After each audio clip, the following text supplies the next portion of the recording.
Welcome to today's City Council meeting, Monday, September 22nd, 2025. I now call this meeting to order. Roll call, please. District 1, Councilmember Casey. Here. District 2, Councilmember Vieira. Yes. District 3, Councilmember Otero. Here. District 4, Vice Mayor Martinez. Present. Mayor Lopez. Here. And please stand up for the invocation by Jim Stotchel from the Harvest Church. And we will also be followed by Camelia Torres, who's from Carl Fowler Elementary School. She'll be doing the Pledge of Allegiance afterwards. I believe Jim is online. I am online. Let's pray. Gracious God, thank you for our community of Ceres. Thank you for our public servants, our schools and businesses, our homes and our neighbors. Of course, we have concerns. Living together is never an easy thing. And so we pray that you would guide us in what we say tonight. Mostly, we would ask you to guide us in how we listen. Bless this meeting with charity and clarity, grace and wisdom. And we pray in Jesus' name. Amen. Camelia, are you ready? Bring that microphone down. On you.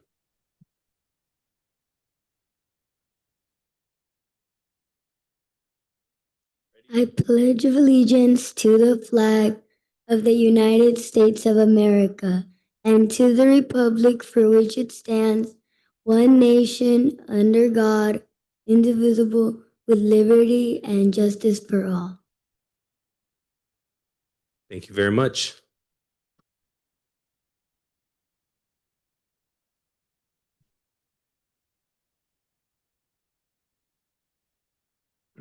Council, we do have one presentation.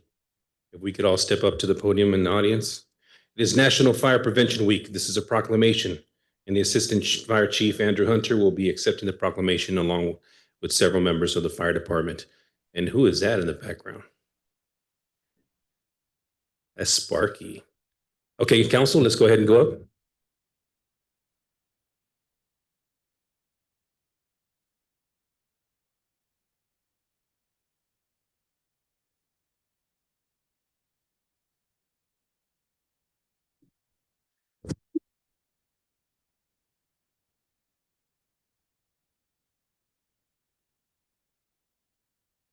All right, Sparky, he was ready.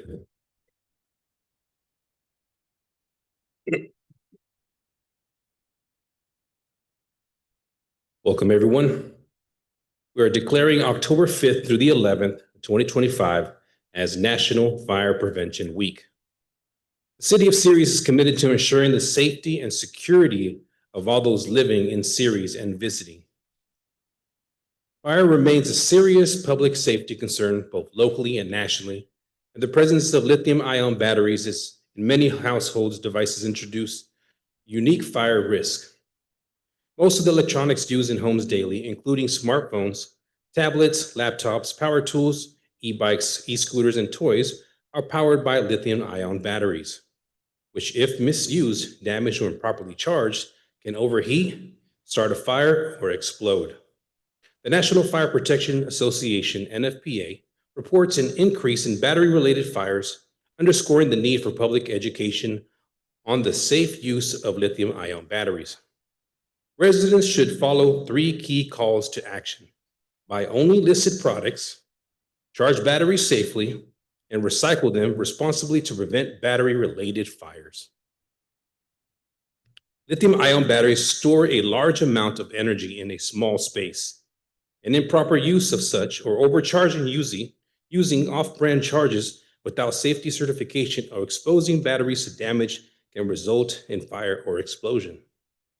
The proper disposal and recycling of ion batteries help prevent environmental hazards and reduce fire risk in the home and community. Ceres first responders are dedicated to reducing the occurrence of fires through prevention, safety education, and community outreach.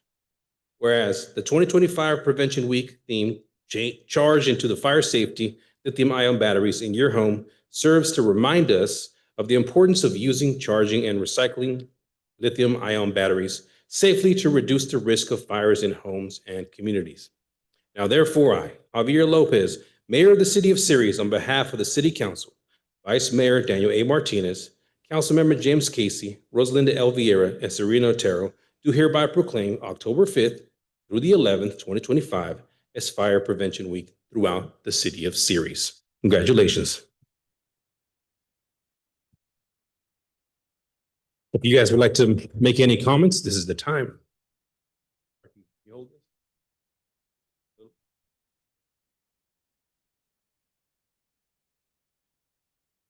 Thank you for this.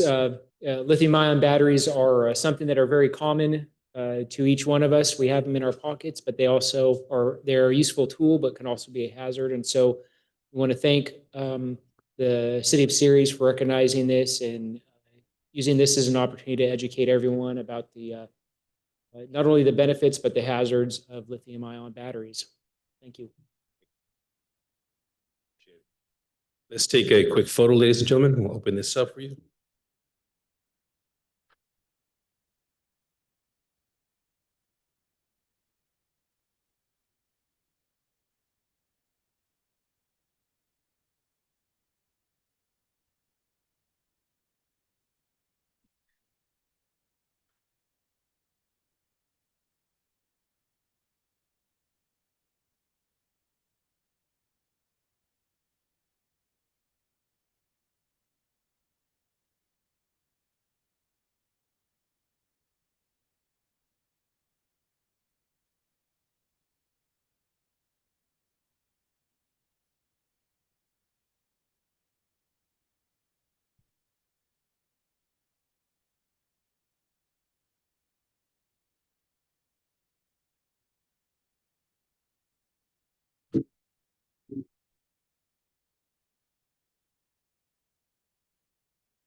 Thank you very much.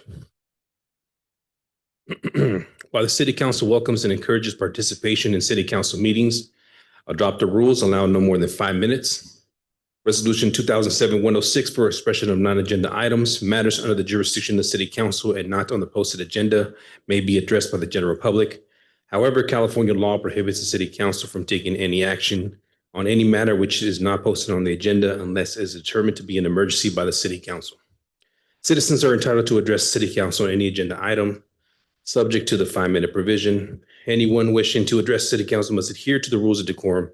The rules of decorum are posted outside the chamber doors. And we'll start off with representatives here.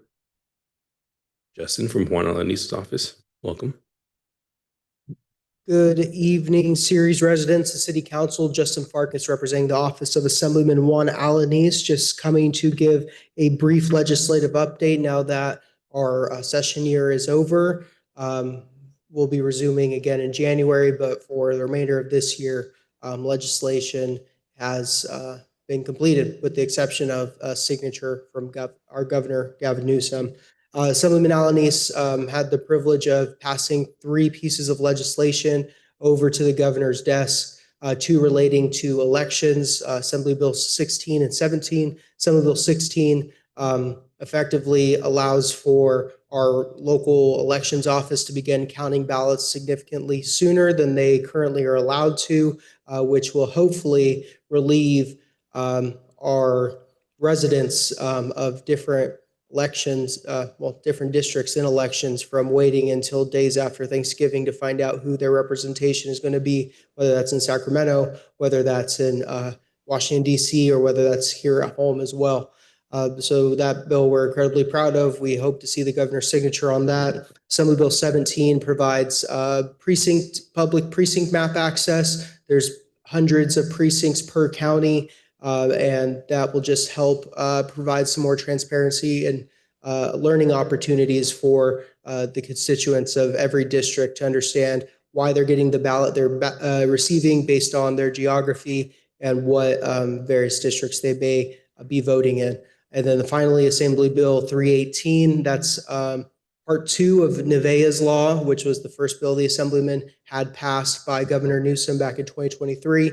And part two is really just ensuring that our youth organizations who now have been given greater access to defibrillators, this life-saving technology, that they are properly trained to use that technology, ensuring that it's being used in the proper way so that lives will be saved, but also helping protect those significant resources, because those are not cheap pieces of, they're not cheap tools, to put it bluntly.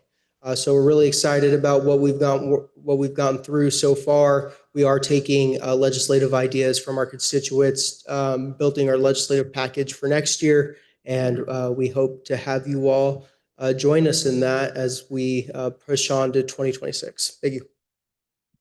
Thank you very much. Anyone else in the audience would like to make a comment? Now is the time.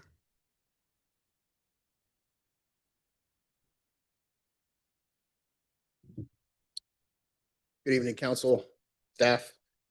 My name is Joe Spanny. I am a principal officer with Modesto City Firefighters Local 1289 and a series resident. I just wanted to take a quick moment and talk about the Fire Ops 101 that we have coming up this coming weekend. We're going to be having some of our local decision makers, including two of our council members, Ms. Otero and Ms. Vieira, will be joining us. And what that Fire Ops is a unique hands-on opportunity for decision makers, members of the community, to come out, try out our turnout gear, put our boots on for the day, and be run through a series of hands-on events.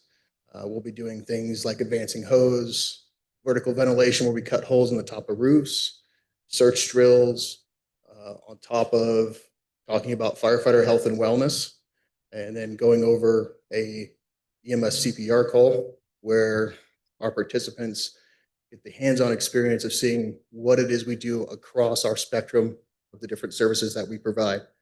So we're excited to have the two of you out there with us. We also want to touch about our ride-along program, where we have people that can come and join us while we're working, ride along on our rigs, get the experience of being out on the streets, running some of our calls with us. We've had almost all of our council members have joined us on those ride-alongs. If anybody would like to join us again, please reach out to us at our fire stations or call me or Chief Hunter. We'll be able to get that all squared away. And then one of the last things I didn't quite touch about was one of the drills we're going to be doing is our burn container. So we put everybody in gear. We're able to place them inside one of our burn containers where they get to experience the fire, the smoke, and then what it is to actually put out one of our fires. So thank you very much for your time. I hope you have a great rest of the night. Thank you very much. Anyone else would like to make comment? Seeing none. We have somebody online. Let's go to Zoom. Randy? Can you hear me okay? Yes. Okay, just call, In progress. sorry, I have an echo. I am calling in.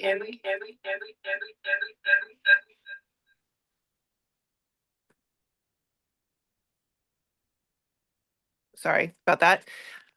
I'm calling in to thank everyone who came in to our ribbon cuttings for Corazon Azteca and Wood Spring Suites.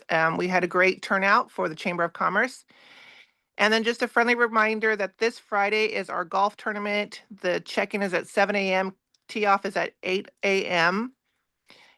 We have quite a few teams. It's going to be a fun event. It's our second year of doing it, and we look forward to seeing everybody out there to support us. And then on October 11th is our One Table, One Community, starting at 5:30 with our wine and beer tasting, and then dinner at 6 to 6:30. If anybody has any questions, please let me know. Thank you. Thank you very much. Unless there's nobody else online, We'll now close public comment. There's no emails. There were no emails received. Okay, thank you very much. Public citizen communication is now closed. Moving on to, is there any conflicts of interest? Item 12 for me. Thank you very much, Mr. Casey. There is no appointments of board commissions. Moving on to the consent calendar. Item number 11 is being pulled by staff and will not be considered. So we'll check that off. And coming back to the council for any items to be pulled. Sarita? I would like to pull item number 8, 9, and 10, please. Okay. Councilwoman Vieira? And I want it, so Okay. we're on the same wavelength here. Okay, sounds good. Go Make a ahead. motion to approve items 1 through 6 to consent. Go out to the public. Sorry. Members of the public would like to pull any items? Seeing none. Sure. Make a motion to approve items 1 through 6 of the consent calendar. Second, Roll call. Councilmember Casey, Aye. Councilmember Vieira, yes. Councilmember Otero, Yes. Vice Mayor Martinez, Aye. Mayor Lopez. Yes. Motion carries 5-0. Go with item number 8. You missed 7. I was going to make a mention. I think there was, no one pulled items. No one pulled item 7, so I apologize. I'll also make a motion to approve item 7 of the consent calendar. Thank you for the point of order, Joey. Second that. Roll call. Councilmember Casey, Aye. Councilmember Vieira, Yes.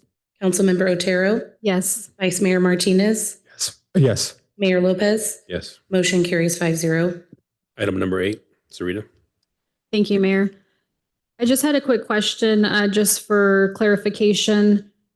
I recall recently I believe we moved away from Uniservice LLC due to the issues they had and lack of efficiency with the business licenses.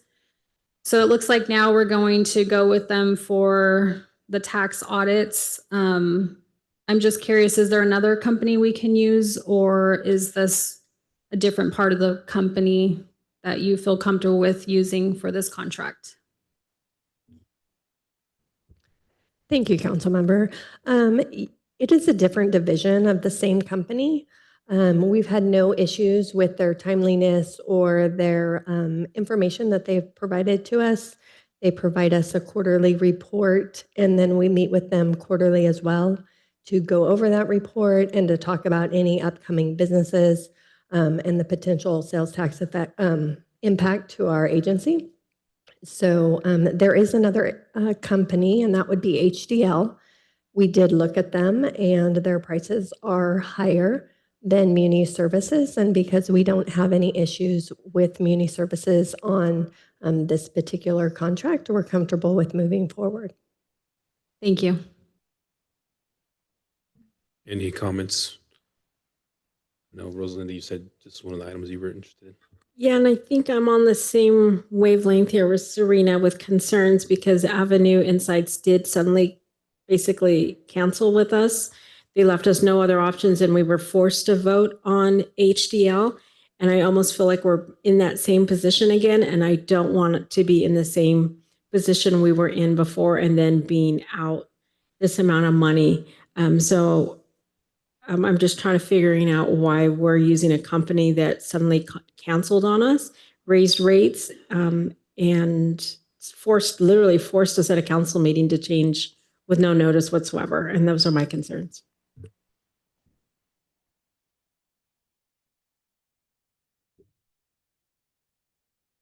So like I had mentioned before, we haven't had any issues on this side of the house. And staff is very comfortable with moving forward. If the council would like to move forward with something else, that would be up to your discretion. Now, is there a reason why you think that this is needed? So are you thinking that the company didn't collect the correct tax from previous, so now we're using the same company to go back and collect the tax services that they originally didn't collect? No, so this is for our sales and use tax, so different from the business license tax.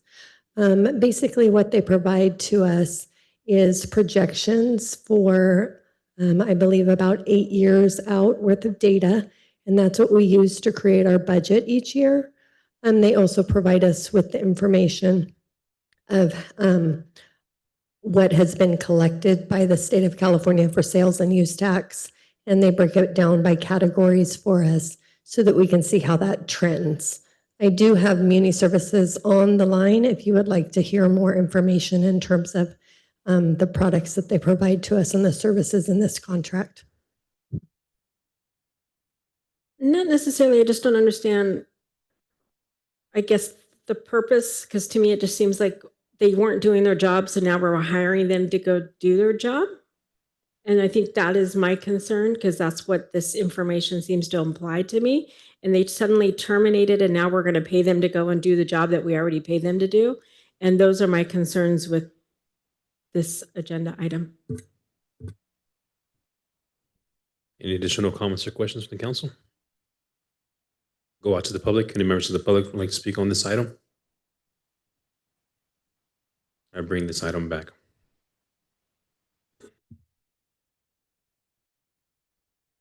Make a motion that we approve item number 8 of the consent calendar. I'll second. Get a roll call, please. Councilmember Casey, Yes. Councilmember Vieira, No. Councilmember Otero, Yes. Vice Mayor Martinez, Aye. Mayor Lopez. Yes. Motion carries 4-1. Item number 9. Otero. Thank you, Mayor. So with item number 9, it looks like in the staff report, staff's looking to approve the elimination of one administrative secretary position and adding a planning technician position to Community Development Department. I did have some concerns about that. The way I read it is we're going to eliminate the administrative secretary and not just vacate it and add the planning technician. I just want to make sure that the residents and business owners aren't going to be affected by this, because when I read the planning technician recruitment, it appears this also is going to take some field work from the planning technician, so they could be out of the office. I just want to make sure that somebody is available to answer phone calls, return phone calls, help at the counter. I believe a administrative role such as the admin secretary is extremely critical to any department. So those are my concerns with eliminating the position, but can you confirm if it's eliminated, or are we just going to keep it vacant for now? Vacant. So we are trying to, it's the same, they fall into the same pay scale. So that's why we're looking at the planning technician. The planning technician, it was going to be an administrative support related to the planning division. So helping individuals that come through the front door at the counter would be their primary expectation. Looking at the ordinance regulations, assisting the public at the counter, reviewing plans and applications for completeness and conformance to the zone and land use. So this individual will be entry level into the planning department with the knowledge that they need to help those customers that come in. Right now, it's very difficult. People are coming in, they're waiting a week or 2 weeks to get a response. Just to let you know, we have 85 emails right now sitting in a queue that myself and the consultant are trying to go through. And so this individual will be beneficial to the city of Ceres and to our department. And with that person, that would be cross-trained to help out at the counter, the phones, preparing documents and stuff that we need. Okay, and one thing I did notice too with the planning technician recruitment is it's an entry-level position. It looks like it only required 2 years of experience, but your administrative secretary is more a journey level and requires 3 years. So one of my concerns as well, and maybe this is something that can be modified in the recruitment flyer, is the experience that a planning technician has to be able to perform those administrative duties. Because I think that a planning technician could have all the planning experience, but not, and maybe review, documents and all of that, but not necessarily have that communication experience or organizational skills that an administrative secretary in a journey level role would have. So those are also my concerns. And would that potentially be setting up a planning technician for failure once we hire them?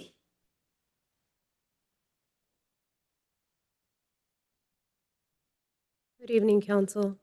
We don't have those concerns with that level of expertise. The tasks and duties that we'll be having them perform are very basic and generic when it comes to responding to correspondence, answering questions, and so forth. So we did review that, and we do not have any concerns that they'll be able to respond appropriately. And then just for clarification, will the planning technician also handle the planning commission's agendas, do filings, notifications, and all of that as well, on top of their duties as a technician? They will be assisting with the meetings, but not all of the correspondence. We do have another administrative secretary that can help with those duties and functions. Thank you. Councilwoman Viera.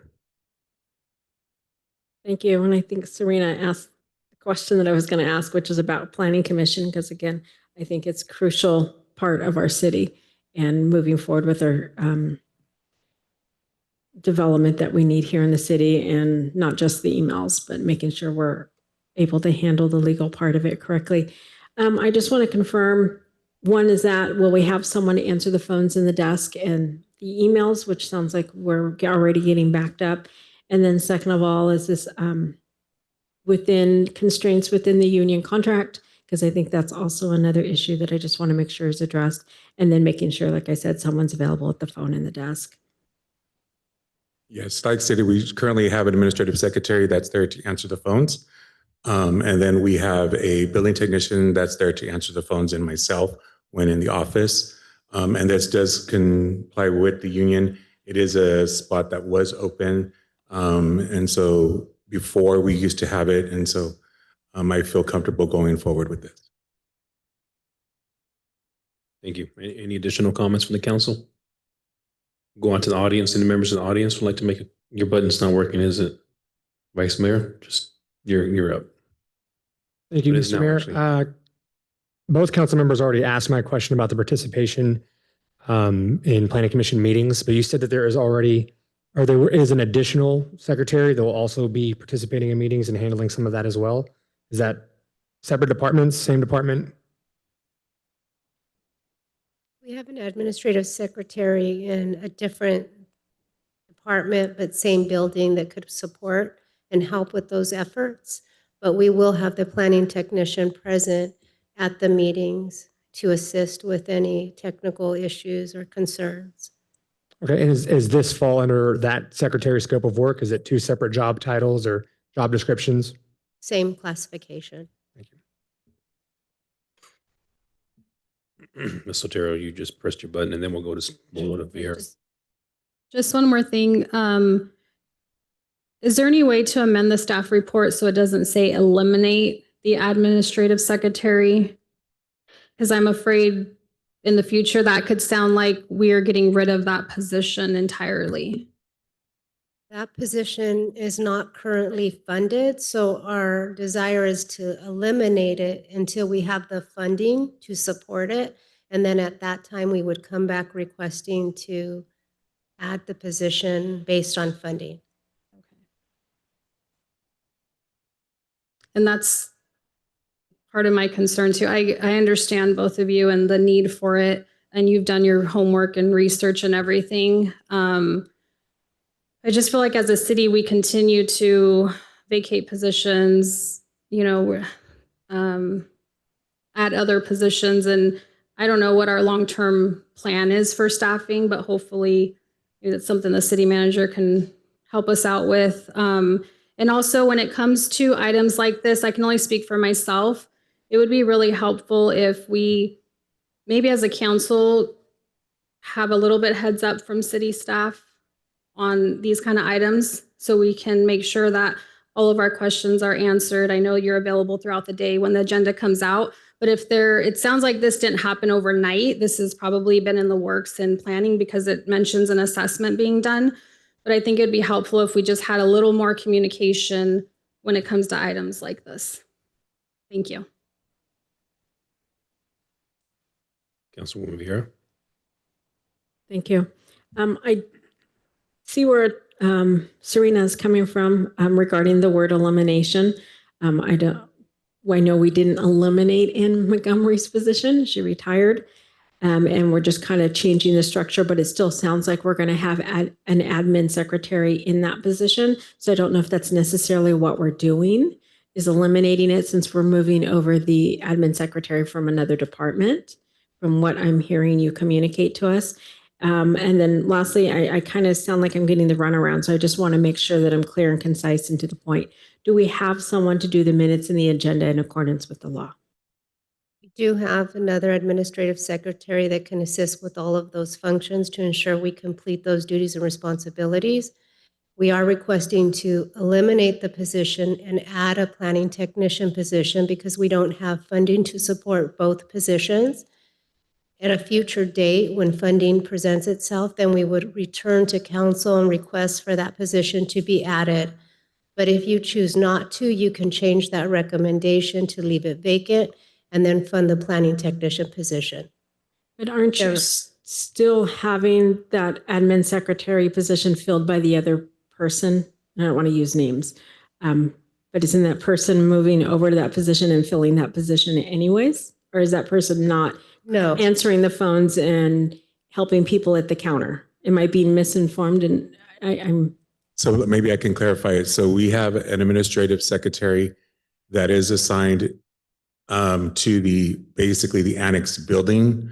And so that individual takes that position in the annex as the administrative secretary. So we do have that administrative secretary there to provide the support for both, for all departments, building, planning, and engineering.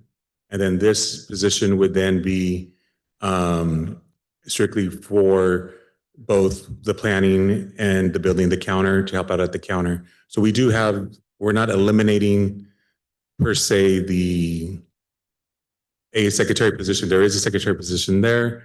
We're eliminating the one. So instead of having two administrative secretaries, we will have one administrative secretary. And then this one would be the planning technician. That would be assistance that we have funding for at this time. That was approved because it's the same pay scale. So this way, this has been approved. This is approved until the end of the budget year. And then at a future date, once we have the funding, we can bring back that other administrative secretary if so needed. So the one administrative secretary, I understand that will be covering some of the administrative duties in planning. So we're not necessarily eliminating an admin secretary that'll be covering the planning duties. We do have one that'll be covering multiple departments on that part of the annex building. So that I think I'm with Serena where that's not necessarily communicated effectively in the report, because it sounds like those administrative duties are going to be done by an administrative secretary. It sounds like it's just budgeted in a different area, if I'm hearing correctly. So I just want to be clear. In the planning division, there's one administrative secretary position. In another department, there's another administrative secretary position for two in the annex building. We are eliminating one and adding a planning technician. The existing administrative secretary will be assisting in both areas with some duties and responsibilities. So we will go from two to one administrative secretary. So it will be an elimination of one unless the council directs us otherwise. I don't think that's necessarily what I'm communicating. I just want to make sure the administrative parts of it are handled, which it sounds like it are, because you're having that one administrative secretary cover both areas now. Correct. Just fine, because again, it's going to be depending on staffing and demand. And again, I'm not there on to oversee day-to-day operations. I leave that to you guys. But I just want to make sure that those operations are done, the minutes, the agenda, our planning commission is still moving. And I think that's the important part, is that that's still being communicated and done. I don't have a problem with that part, but I just want to make sure it's still being done by someone, whether how it's coded or how you want to word it is come to you. But I just want to make sure the public understands that there is still someone there that's going to be answering the phones and greeting them at the desk when they walk in. Because under that wording right now, it looks like they're out in the public. It sounds like they're out doing field. They're doing a whole bunch of other stuff. So there may not necessarily be someone at the counter to greet them if they come in and need a business license or submit plans. And I want to make sure we're communicating that effectively. Understood. Thank you. Mr. Casey? Thank you. So the administrative secretary position is vacant now. And you mentioned that we don't have the funds, and so we're just adding this. We don't have, if I understood you correctly, we don't have the funds. It's not budgeted to have the administrative secretary position. We already have one. This has been adding a second one, and we're going to eliminate that and have a planning technician. No?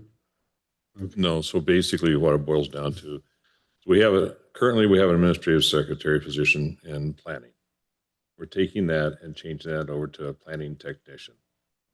We're going to have the administrative secretary of engineering also cover planning, just to be up front. All we're doing is taking the funding of the administrative secretary and moving it to planning technician. I'll just follow up on what Serena said. Sometimes we don't get the information, so we can ask the questions, so we don't have to ask these kind of questions at the council meeting. Maybe we could work on that. Thank you. Thank you, Mr. Casey. Vice Mayor? Thank you, Mr. Mayor. So you said currently there will be one administrative secretary position that's in the annex building that covers two departments. We're going to give them the responsibilities of a third. Is there a increase in compensation for them taking on additional work? No, because it's within the same classification and they have capacity to assist in those areas. We've evaluated the scope of work and the duties and responsibilities, and we feel confident that this individual could assist in that area. And we also want to clarify that the duties and responsibilities will also be given to the planning technician that the administrative secretary was previously performing. And those duties should have really been given to a planning technician. Because what's currently happening is individuals are coming in at the front desk. They need basic questions answered. And an administrative secretary couldn't answer those questions. So all they were really doing was sending the messages or the questions to another individual to respond. This will provide better service to our customers who are coming in, so this individual could answer those questions appropriately and provide the level of service that they need. So we're hoping this will be a much more efficient process for the city and the residents moving forward. Thank you. And I have one last question. Fallon, would this be something that maybe your department could take on, since the concern up here seems to be who would run the minutes for planning commission meetings? Is that something that perhaps your deputy secretary or deputy clerk would be able to assist in? That has not been a discussion with the city manager and I. It would be quite the undertaking for the clerk's office to take on planning commission meetings, as there's much more work that goes on behind the meetings beyond running the meetings or posting the agenda.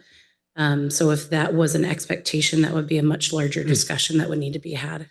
So just so I'm clear, you said that's a lot more work, running the meetings, getting them ready. So we're going to be giving a secretary that already has two departments to manage, a third department to manage, and giving them the increased workload of preparing meetings and running meetings. And when I say a lot more work, I'm saying a lot more work in addition to what the clerk's office is currently doing. And to answer the other parts of your question, I would have to defer to the city manager, the HR director, or whomever is most appropriate. okay, so it just sounds like that one person's getting a larger scope of work added to them.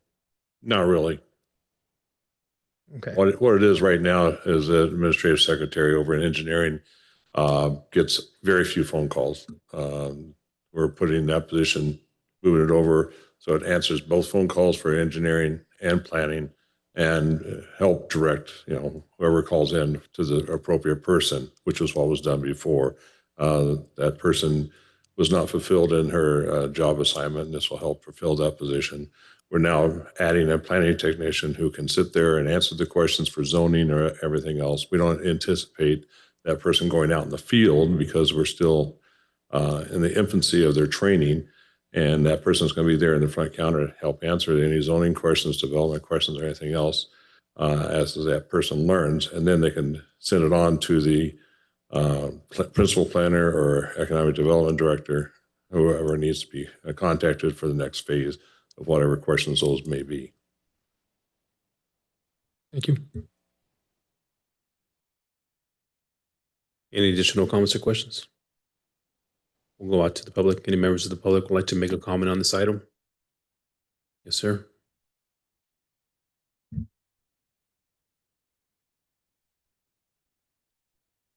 Good evening, Council. John Warren, City of Ceres.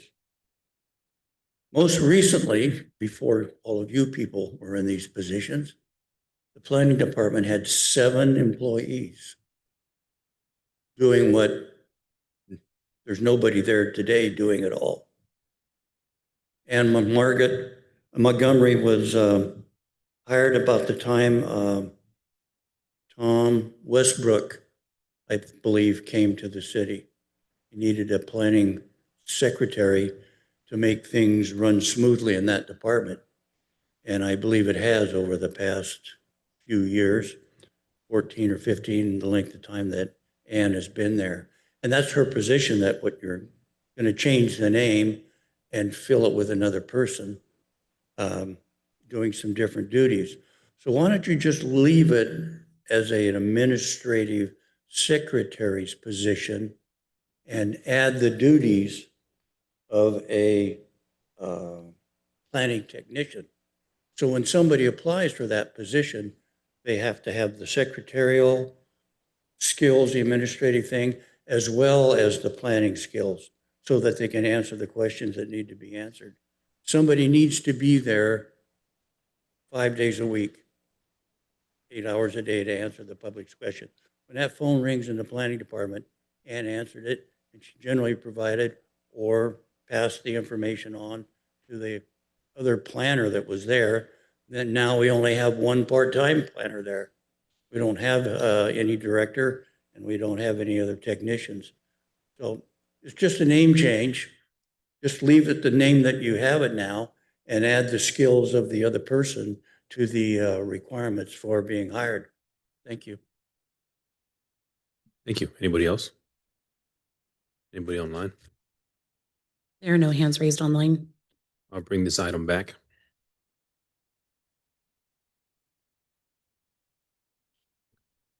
Maybe I'd like to make a motion, but I'd like to get some guidance from our city attorney.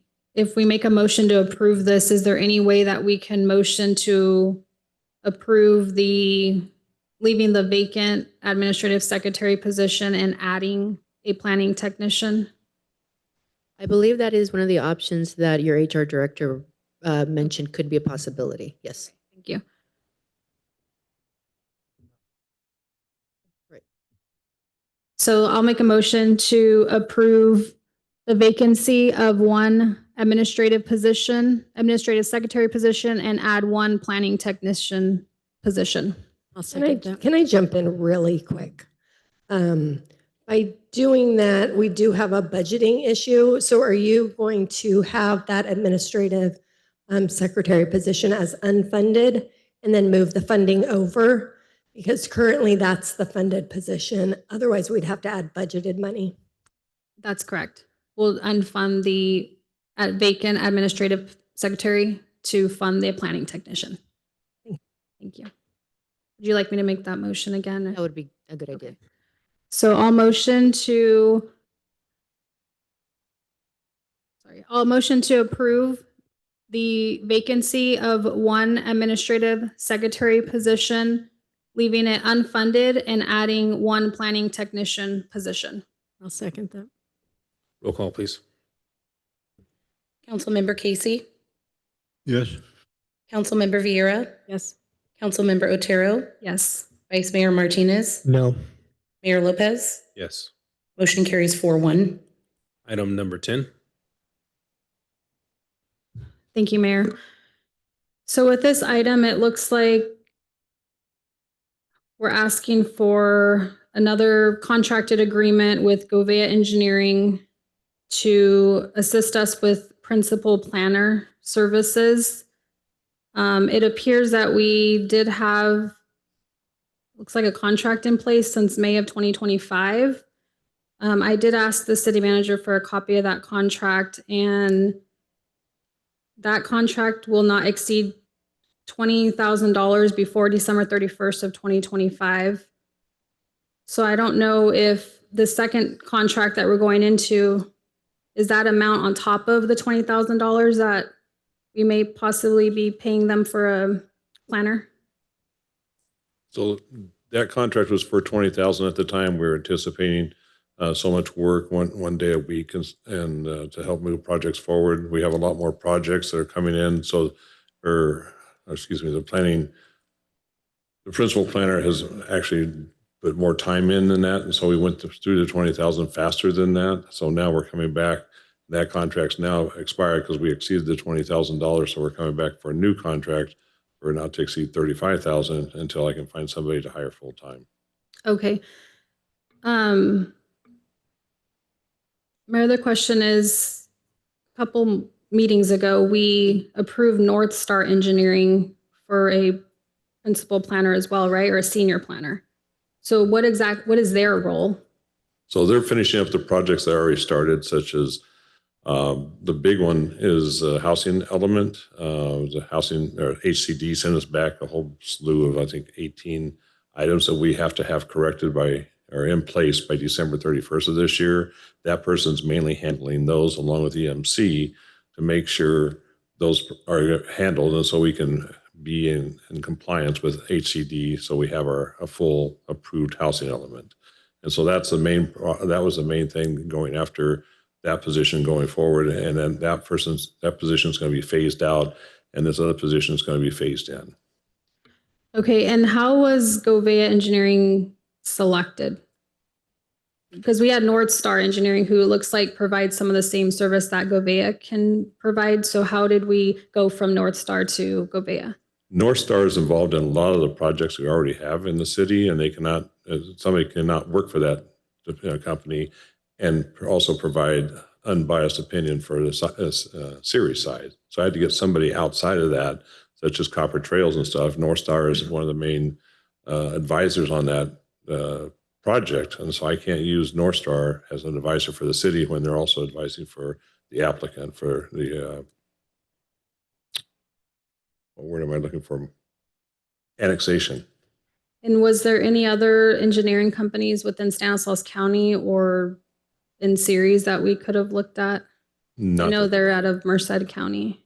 Not that provides, because we're calling around looking for people that would provide that at a reasonable price.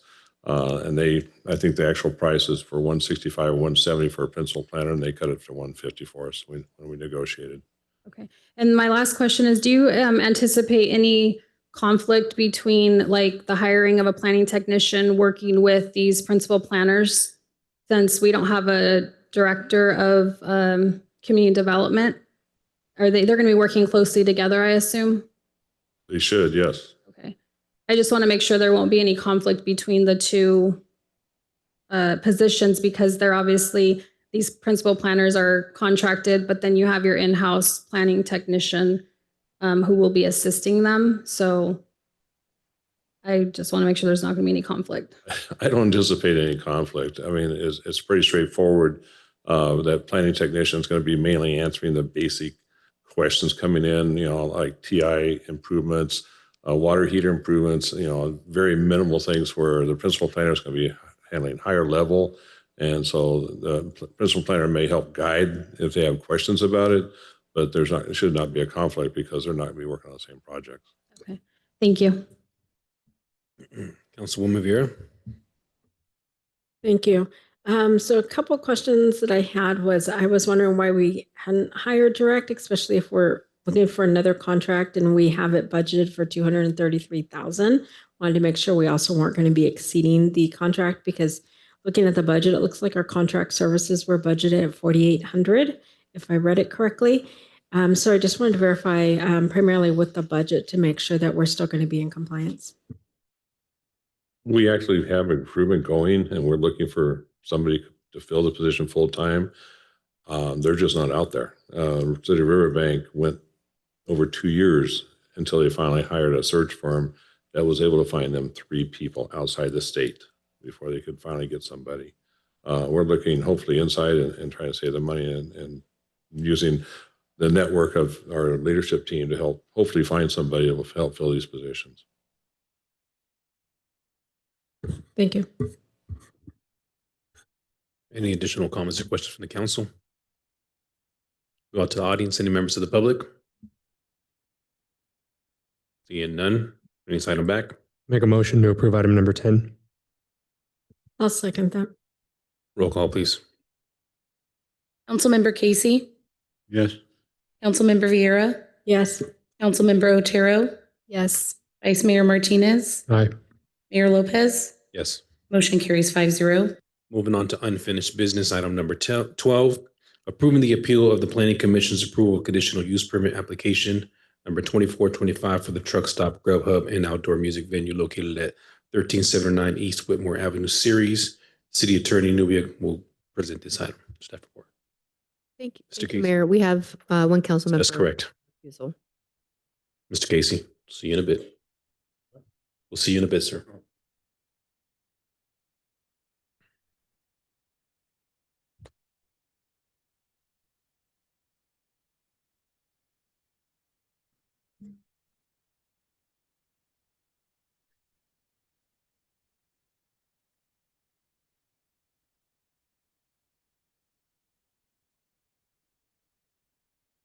Nubia? Yes, thank you, Mayor. So as a quick recap for the council, council will recall that at your September 8th meeting, you considered the appeal for the particular project, the truck stop, Grubhub, and outdoor music venue at 1379 East Whitmore Avenue. This was an item that was presented to the Planning Commission previously and then submitted. There was an appeal that was submitted to the council for your consideration.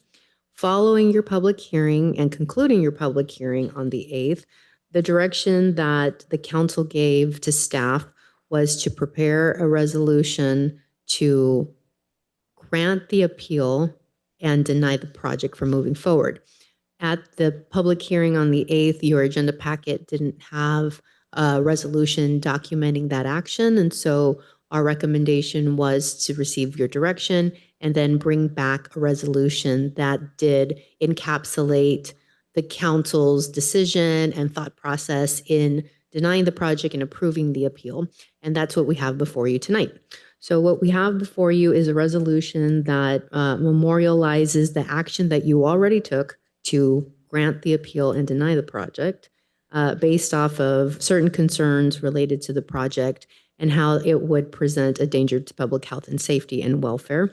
And so based off of that, we've generated this resolution that we hope comports with your understanding and your rationale on the 8th. So that's before you tonight for consideration. I do know that you have received some correspondence from the project applicant and their attorney, and I'm not sure if they're present here or not, but that is something that the council can take into consideration as well.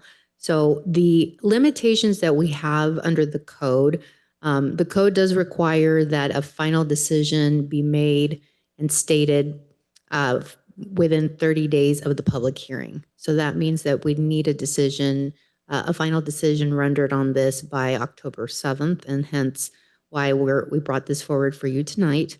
One possible, there's a few options here for the council. The council may wish to move forward with adopting this resolution, which again, all this does is memorialize the action that you already took. You did take a vote to grant the appeal on the 8th. Alternatively, the council could continue the item for further discussion and have us further evaluate some of the concerns that have been raised by the applicant to date. And we can schedule a special meeting so that you can make a final decision, render a final decision on this if there's any changes to it by that 30th day mark. So that's an alternative as well. So I'll leave that up to the council consideration. But again, the public hearing on this item has concluded. This is more just the formal action of memorializing the action that you already took on the 8th. And I can answer any questions the council may have. Thank you very much. The public period is now open. Is there anyone in the chambers that would like to make a comment on this item? Now is your time.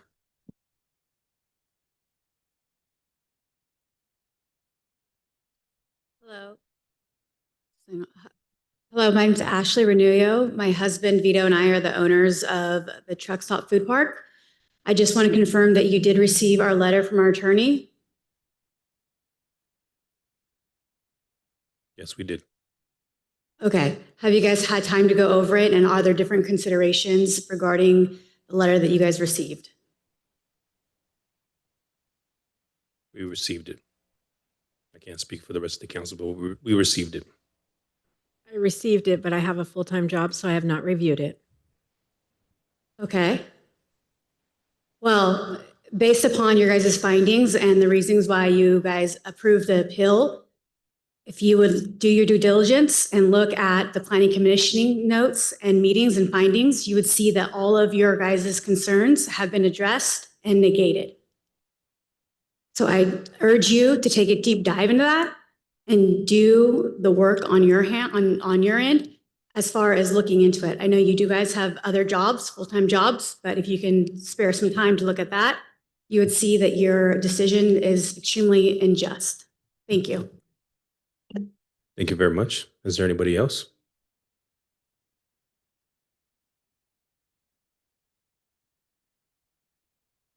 John Warren, City of Ceres.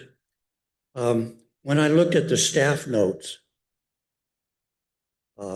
and I was present at the Planning Commission presentation by the Community Development Department, city staff, that said that this was really a great project. And they had done noise evaluations, and there wasn't any problem. And then when I looked at all the reasons why the council took the action it did, were in direct conflict to what the city had already presented. All of a sudden, what the city said before was now not good now. And to me, that's quite a conflict. Now, I understand the people saying that they didn't agree were you folks here, and I liked your opinion, okay? I don't think that was a good place for that particular project. But when I looked at the staff notes that were written, they were in direct contradiction to what the staff said during the Planning Commission presentation and during the presentation here. So that's what I see as a problem that could probably lead to some type of litigation. So thank you very much. Thank you very much. Is there anybody else? Anybody online? There are no hands raised. Okay, we'll close this off and bring the item back to the council. Is there any comments? Councilwoman Otero? Thank you. I have received the letter as well. I need some time to review it. I think it's only fair that we do take some time and continue this matter so we can see from their side as well, or hear from their side as well. Any additional comments?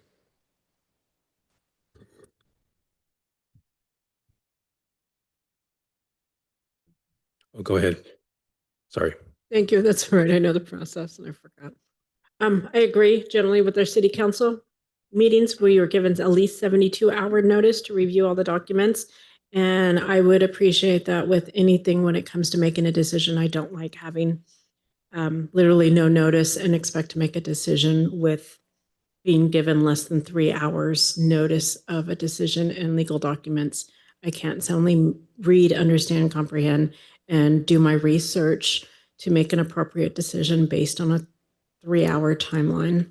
So I'd ask for at least a 72-hour notice to read and review all documents and information related to this decision. A quick point of clarification, Councilmember Vera, the letter that we received was submitted by the applicant's attorney today. So we passed that along as soon as we got it. Right, I understand that, but again, I apologize. I guess maybe they're not familiar with the 72-hour rules that we have to provide to the public as well as ourselves when it comes to discussion items within the council and public comment in regards to the Brown Act. And I think that is relevant in this decision.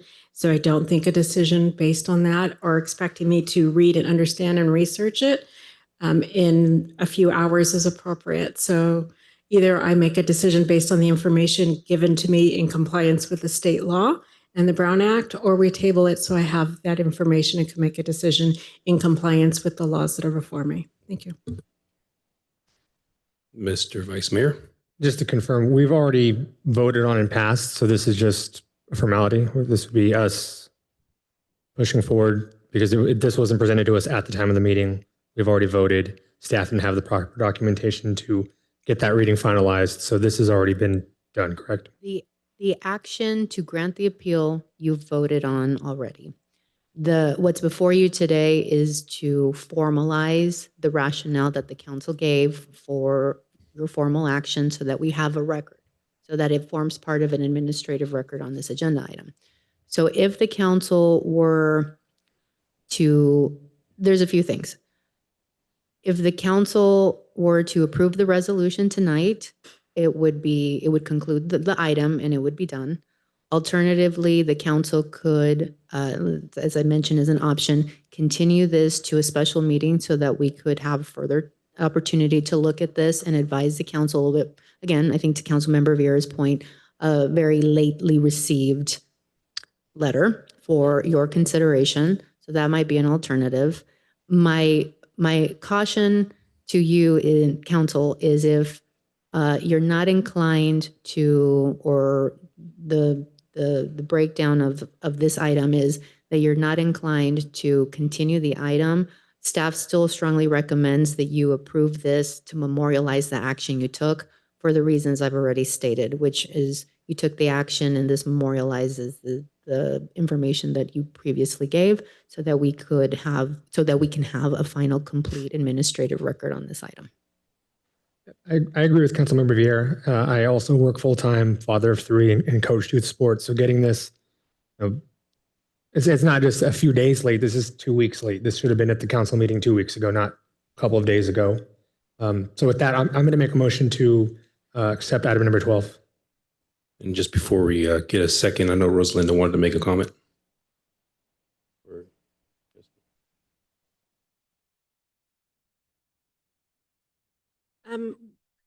Just for clarification, Nubia, if we open this and allow it to be continued, that means both sides are able to come forward and we're literally litigating the same process over the same ordinance within the city.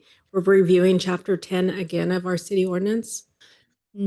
No, so we wouldn't have to open it to both sides to allow fair, equal discussion on a agendized item. So we'll split it in two. So one is reopening this, and then two, it's discussion about the ordinance, because I know that there's concerns about the ordinance in its current iteration. That's a separate discussion. So that's a separate issue.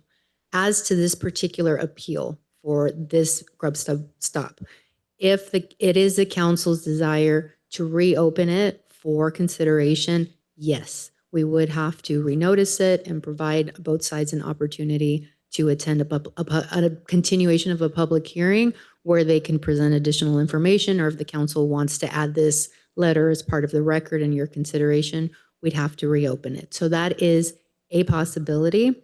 This is why, based off of what we received today, our recommendation at this late stage in the game is to continue this item so that we can further vet it and have, frankly, a discussion with the council about a prospective litigation in a different setting to give you additional time to think about it.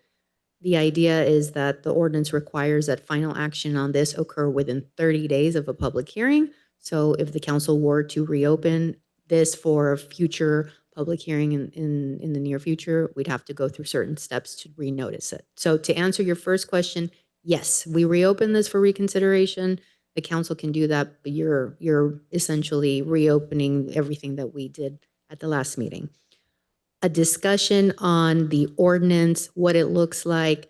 Are there additional considerations on how many grub hubs you have in the city? That's a separate discussion that should be separated from this appeal, because this appeal has to live within the universe that we have currently. Yeah, I don't think there was an issue with the number because it was part of the committee as well as Martinez, and I don't think we ever put a number on it. And my vote was strictly on the other items that are in the ordinance itself. So I fully stand behind my decision based on the ordinance as it is presently, which does not have a number. And I believe we have 3 Grub hubs anyway, or food hubs that have been approved now anyways. So with that, I'm happy to second Martinez's motion. Roll call, please. Councilmember Casey abstain. Councilmember Vieira. Yes. Councilmember Otero. Yes. Vice Mayor Martinez. Aye. Mayor Lopez. Yes. Motion carries 4-0 with 1 abstention. Okay, let's bring back Mr. Casey.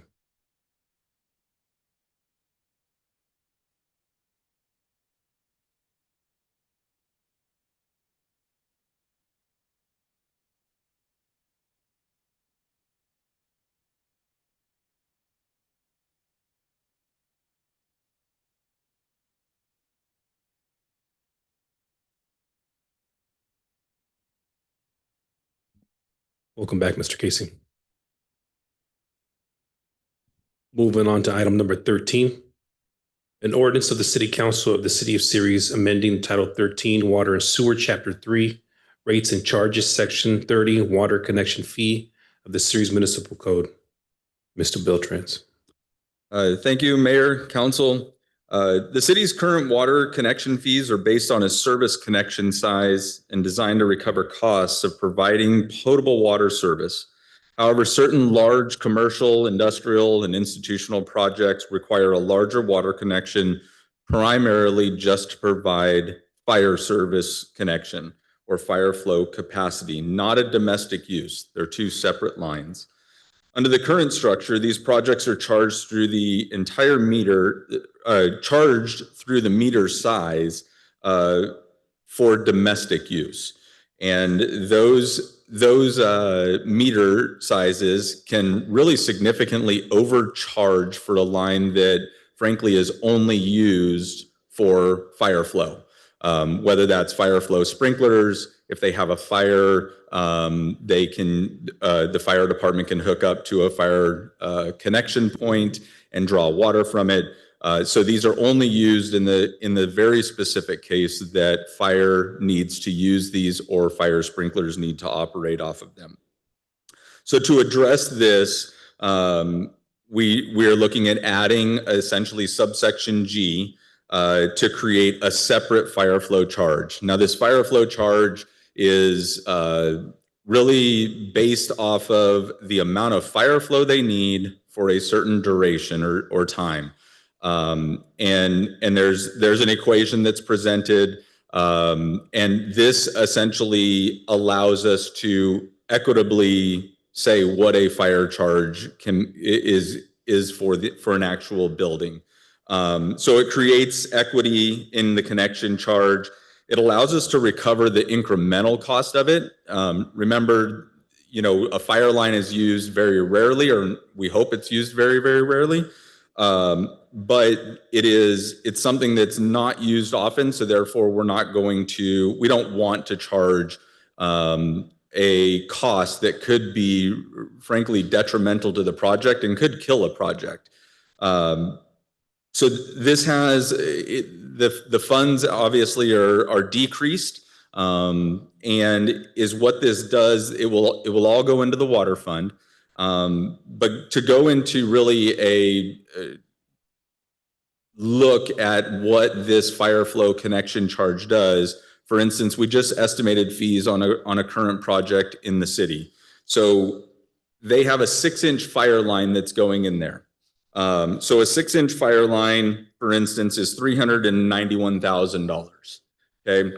Now this is for a line that frankly, hopefully was never used other than for testing purposes to make sure that their fire systems are still working within the project. So is what, through the equation, which is done through the durations in the building or in the fire code, excuse me, that charge actually comes down from $391,000 to somewhere about 7,000 or 8,000. And this building's not very big, but because of the size of the water line, that is why you see this huge difference in cost. However, there's a good chance that if we were to charge them $390,000 for a fire line, they would probably throw their hands up and say, yeah, that's just not worth it for us, even though they're required to have it by code. So they will still have an irrigation line that they are charged at the domestic rate for. They'll have a domestic line that they're charged at the rate for. Those are generally 2-inch lines. They're much smaller lines. They're much less expensive lines. But this is essentially what this adds, is essentially to make sure that we are not overcharging for a fire connection to any of our larger developments. With that, I'll take any questions you might have and explain it the best I can. Thank you very much. The public hearing is now open. Is there anyone in the audience who would like to make a comment? Anybody online? There are no hands raised. Okay, we'll close it and bring it back to the council. We have some buttons pressed. Vera? I guess my question, I just want to confirm the costs, we're going to meet our costs, that what we're charging, we're not actually losing money under this new rate. Correct. We would not be losing money by any stretch of the means on the costs that we would charge. They are just incremental to the actual development and use of the line, which the use of the line is very rare, only in the instance that they need to test their fire systems or the fire department needs to hook up to that line for firefighting reasons. Thank you. Mr. Casey? If I understood you right, the 6-inch line under today's schedule would be $300,000. And then you said it could be, you just threw out a number. Are we going to establish the size of the building? Does that have anything to do with it? Yes, sir. So the type of construction, the square footage of the building, when you go into the fire code, there is a section, a bunch of tables essentially that are 4 or 5 pages long. You look up the type of construction that it is, you look up the size of the building, and it will give you a fire flow in gallons per minute and the duration of that's required by the code. So you may have something that's 3,000 gallons per minute for 4 hours is required by the code.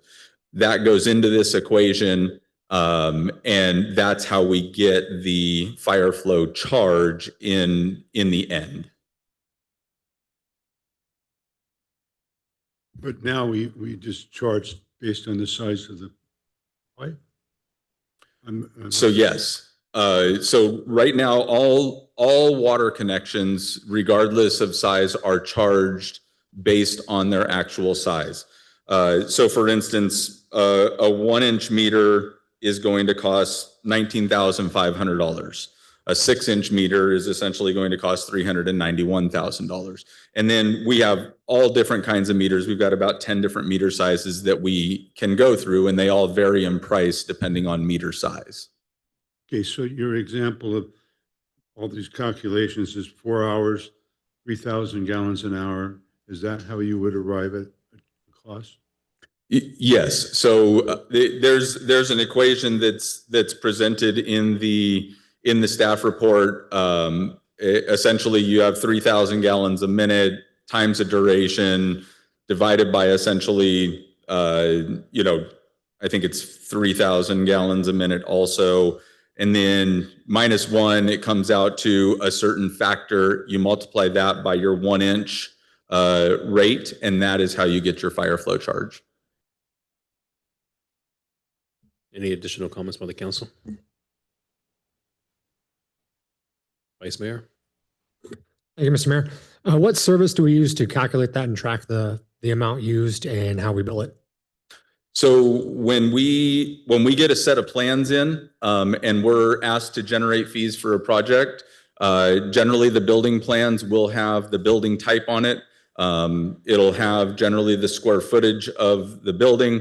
We take those two, we go into the fire code, we look at by what's in the fire code on how many gallons per minute it needs and at what duration that's set by the fire code.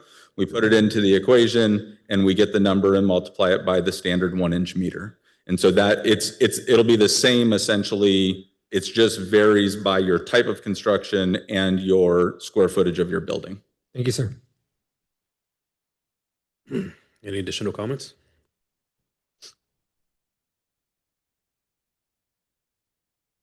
Okay. Have we already gone on to the public? Okay. This requires a motion for approval. Council, I'll make a motion to approve item number 13. I'll second that. roll call. Councilmember Casey, I'm voting no because this is the first time we had a public hearing on it. You probably should have had an opportunity to have people know about it. No. Councilmember Vieira, Yes. Councilmember Otero, Yes. Vice Mayor Martinez, Aye. Mayor Lopez. Yes. Motion carries 4-1. Item number 14, an ordinance of the City Council of the City of Ceres amending Title 15, Building and Construction, Chapter 8, California Fire Code for the Ceres Municipal Code to adopt the 2025 California Fire Code. And this goes to Deputy Fire Chief David Bickle. Is it Bickle, right? Yes, sir. All right, sir. This is all yours. Thank you and good evening, Honorable Mayor and Council, city staff and public. The item before you today is the triannual update of the California Health and Safety Code. California Code of Regulations, Title 24, Part 9.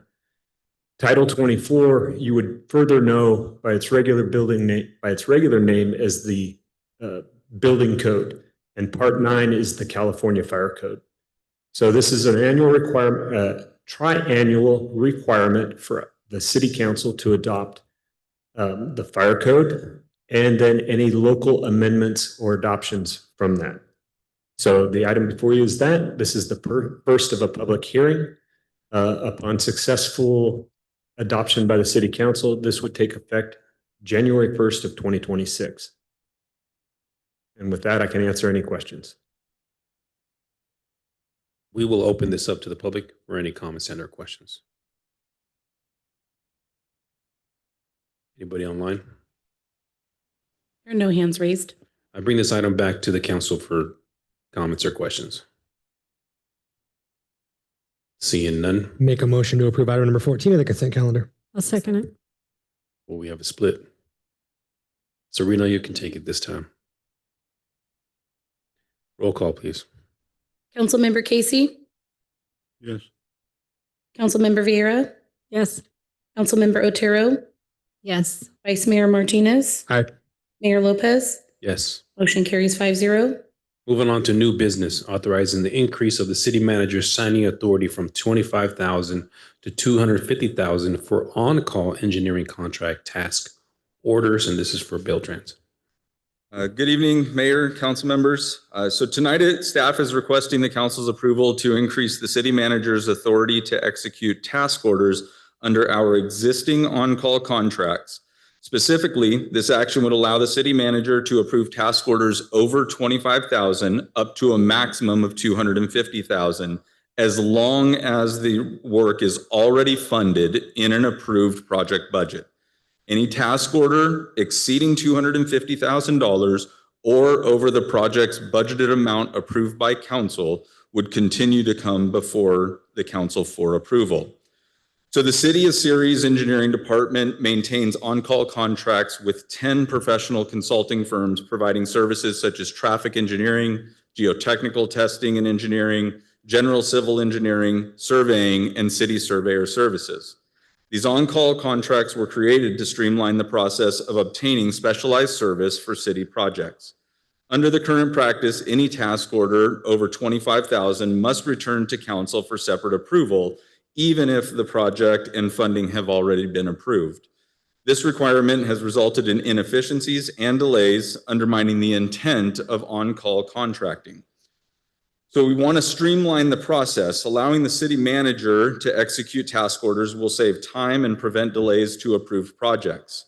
You will still maintain council oversight. All projects are still tied to council-approved budgets, and anything over $250,000 will need to return to council for approval. Consistency with the on-call concept. On-call concepts are designed for speed and efficiency. Right now, bringing everything back to council over $25,000, which is generally every one of our contracts, proves to be inefficient and can delay projects. The efficient use of resources. This approach ensures timely delivery of projects and reduces the administrative burden.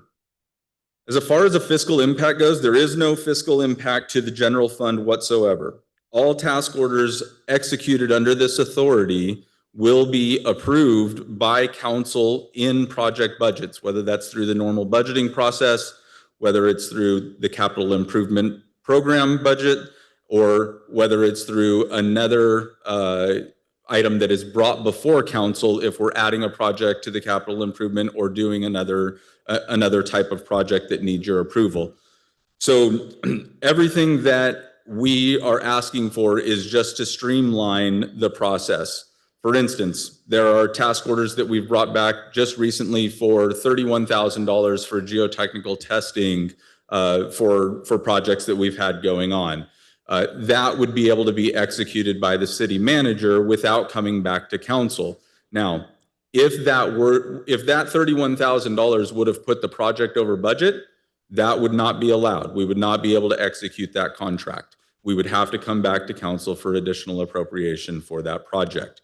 Another thing, this does not allow for any contracting outside of our existing on-call contracts. We have 10 of those. It would only be allowed on those. So if we need to do a potholing project for the upcoming Crow's Landing job, we can't execute that without your approval. We have to come to that because that is not being done on an on-call contract.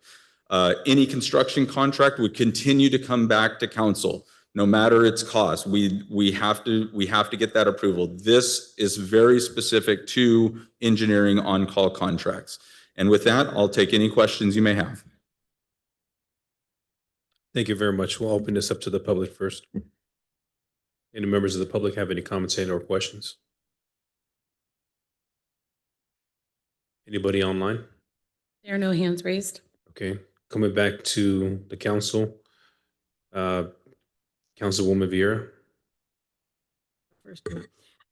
Okay, so how often are we getting contracts over 25,000? So I would say that with our on-call services, every project has to have, for instance, a geotechnical engineer for testing. Pretty much all of those have, in one way or form, been over 25,000. Recently, we brought two that were like at 31,000. On larger projects, you can get them up into the $100,000, $200,000 range. But generally, engineering services, getting them under 25,000 is actually quite a challenge. And is there a reason why that's not part of the original proposal that's brought forth to the council? It actually was part of the original proposal with the on-call contracts. We did strike that as we were looking to bring this forward as a separate item so that it wasn't muddled in with the actual contracts. We wanted it with full transparency to you as the council and to the public. And currently under the current budget constraints, I don't know if I necessarily like the idea of removing public information and our information from contracts that are exceeding, or if there's an ongoing pattern, such as, an ongoing water leaks. I don't know if I necessarily like this idea. So I'm just trying to figure out why you feel that little oversight needs to be done by the council and the public. This actually is not for your standard little water leaks. This is nothing for, like for instance, if Public Works was hiring a contractor to fix water leaks within a water line, that has to come back to council. These contracts here only deal with specifically our capital improvement program. And so these project budgets are approved through council already. That funding is actually sitting in the projects. So I don't have a problem with council oversight by any means. I think that when it comes to on need to be efficient, And when we look at, for instance, testing services for a project, we can't get those quotes until we generally have a construction schedule from our contractors, and contractors are looking to begin, which are already approved by council. This is after council approval of a construction contract. Then we need to go out to a geotechnical firm, get testing services that are on our on-call contract. And then after that, we have essentially 4 weeks at a minimum before we can bring it back to council, and that can delay projects. And so really when it comes down to it, on-call contracts are used for speed and efficiency, and that's all that we are asking with this ask here. Okay. I believe you said, if I heard you correctly, that you would basically move forward with anything that's budgeted or in the CIP, but I don't believe everything that in the CIP is always is initially scheduled for that year. And I think by allowing you to bypass the council, we're now not informed of what CIP projects you may actually be moving forward with, if I'm understanding what you're saying. Because you said anything on the CIP, which right now I think there's several projects on there. And again, if this not coming to council, I don't know which ones you're working on. And it sounds like you're just trying to bypass our ability to get that information and relay that information to the public as well. And I think that's my biggest concern, is just bypassing public information on where we're spending and how we're spending our money, especially in tight fiscal times.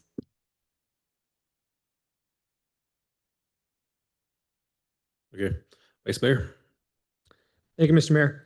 I just want to say that, I trust and respect Doug's opinions and decisions a lot. He's the best city manager that I've had. But he and I won't be here forever. And so I would like to keep the oversight in the hands of future councils and future mayors, and not change how things are operating now. It's always difficult to get those things back once you relinquish them. And just to kind of piggyback on what Councilmember Vieira said and what Mr. Casey's always preaching, the lack of communication as it is not the greatest. So for me, that's a no.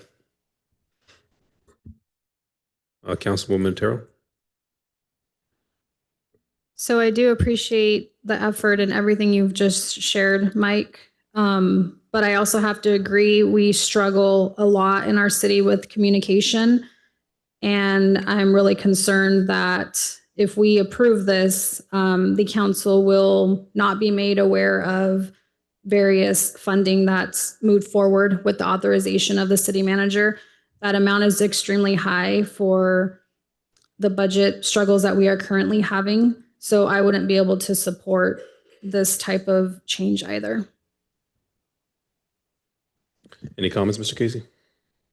Okay, I'll just say that I do believe that you guys have, good interest in what we're trying to accomplish here. Doug, I will also piggyback off of Mr. Martinez. You are a great city manager, and Mr. Beltrans, I do trust that you're trying to do the right thing on this one. But I think I agree with the council. I think that it's best that we keep it the way it is. Thank you very much. Okay. Looking for a motion.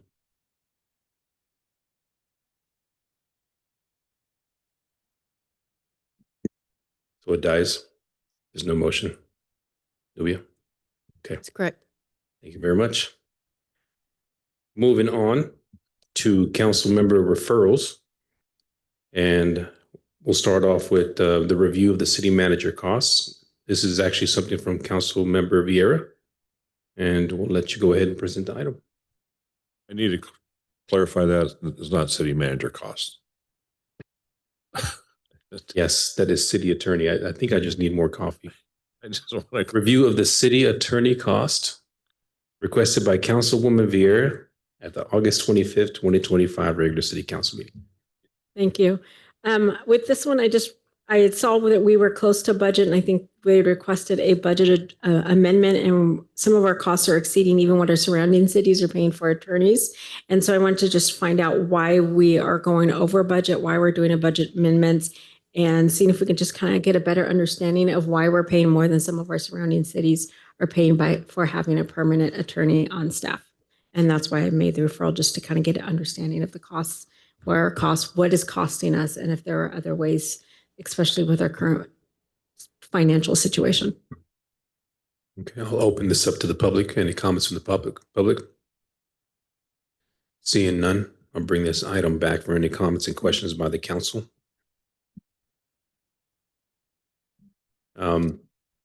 Would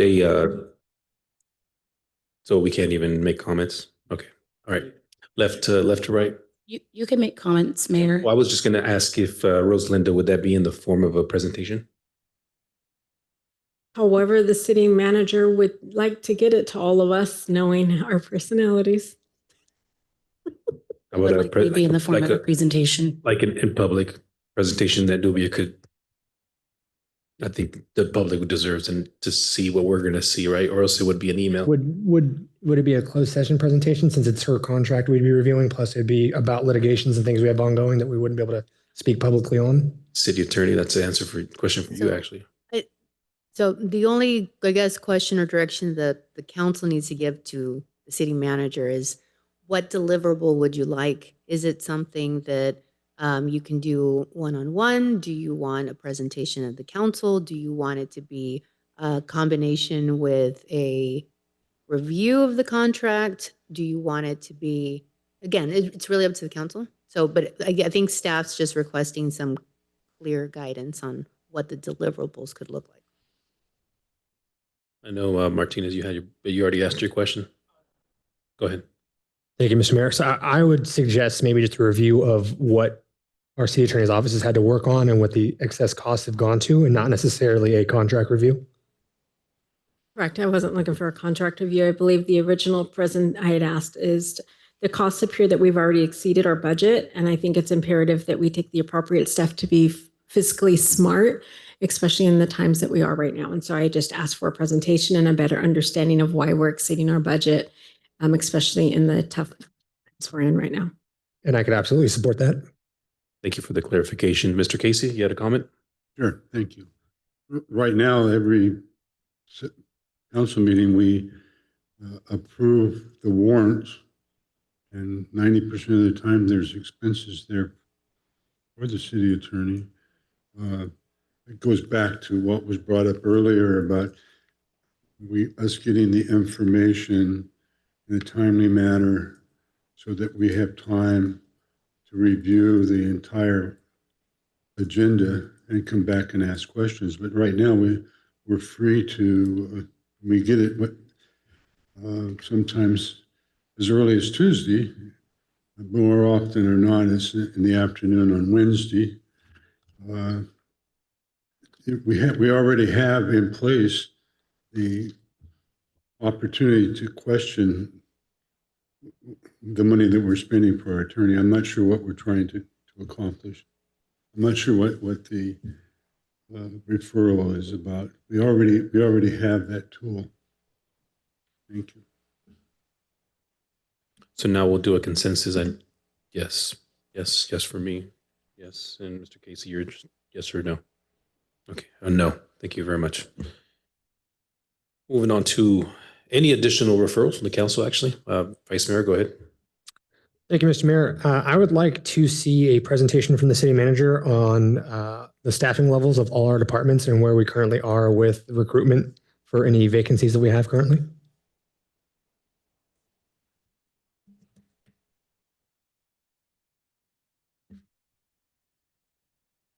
Any additional referrals?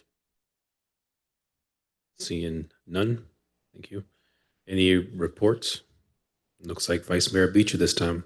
Go ahead, sir. Thank you, Mr. Mayor. First, I just wanted to say thank you to John Warren and to the VFW for the presentation, and fire and police were out there as well.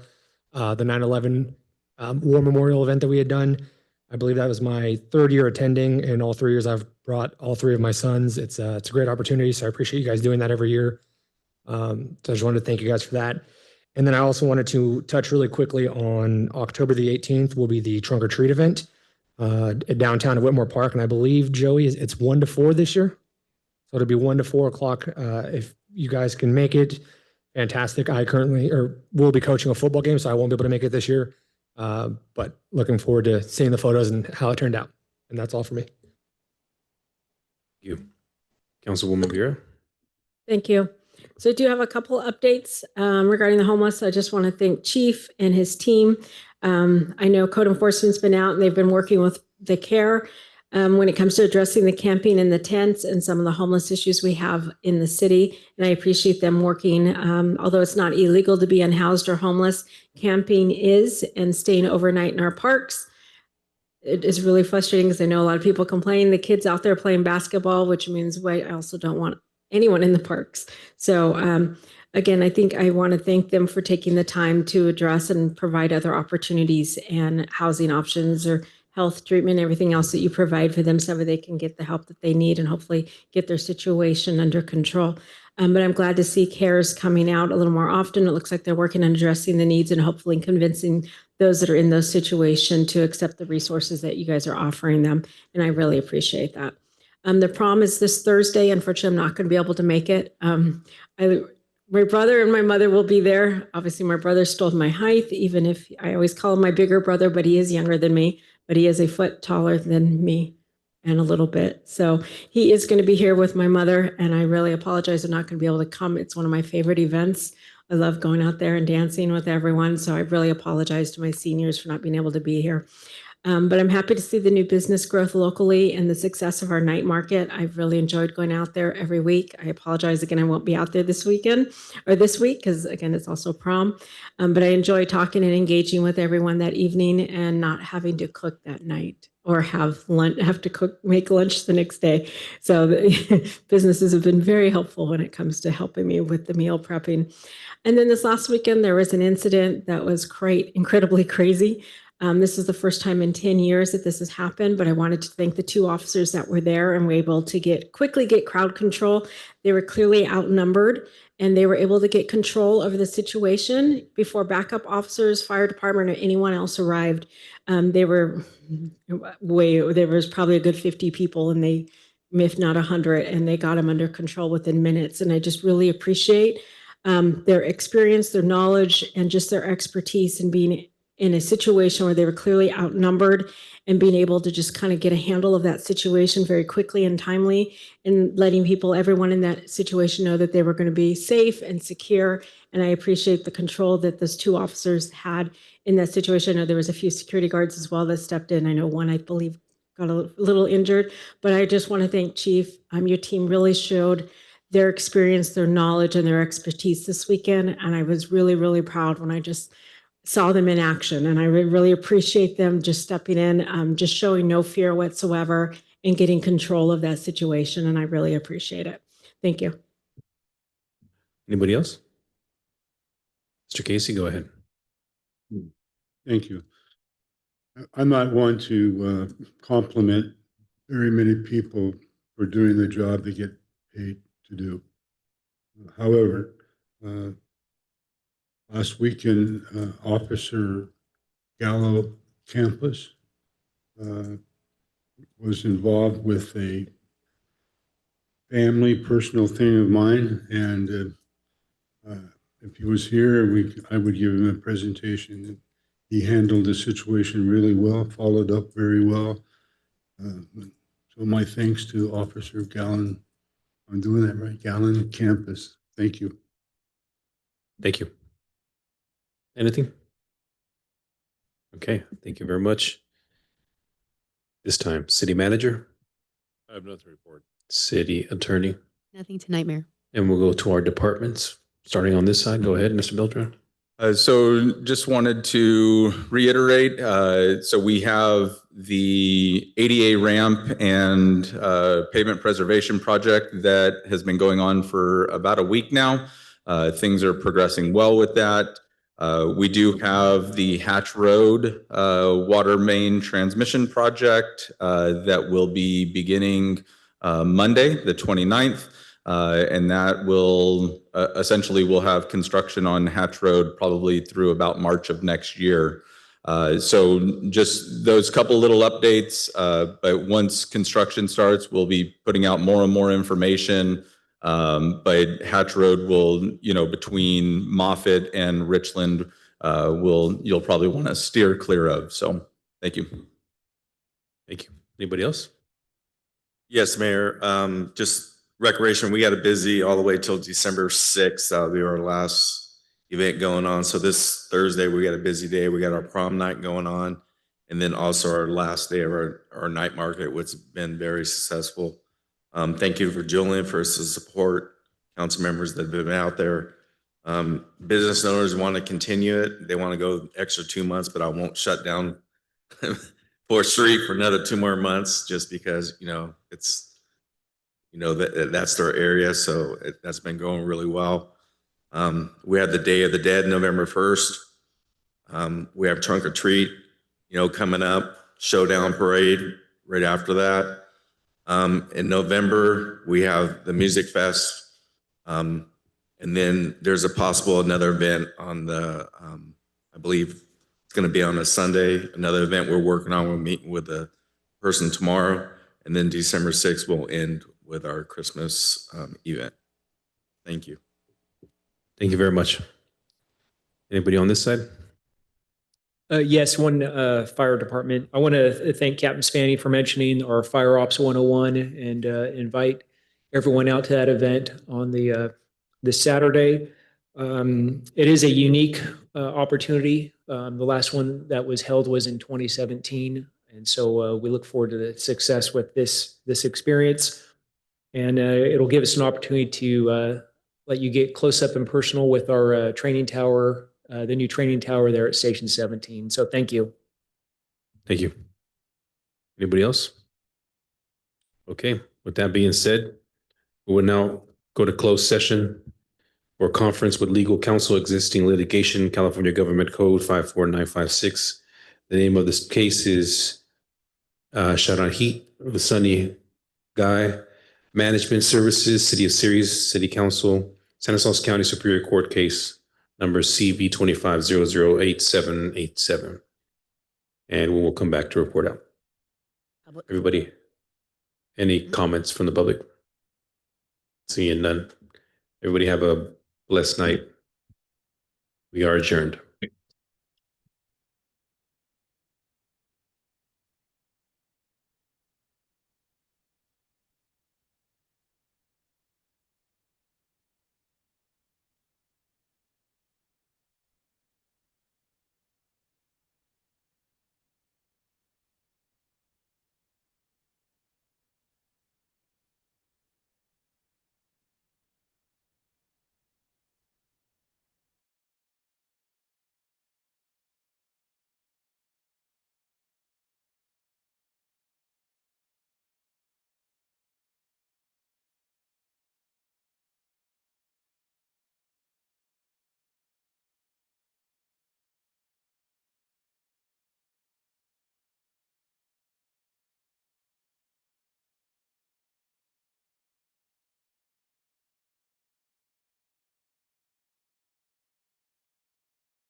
Welcome back. There's no reportable action. Thank you.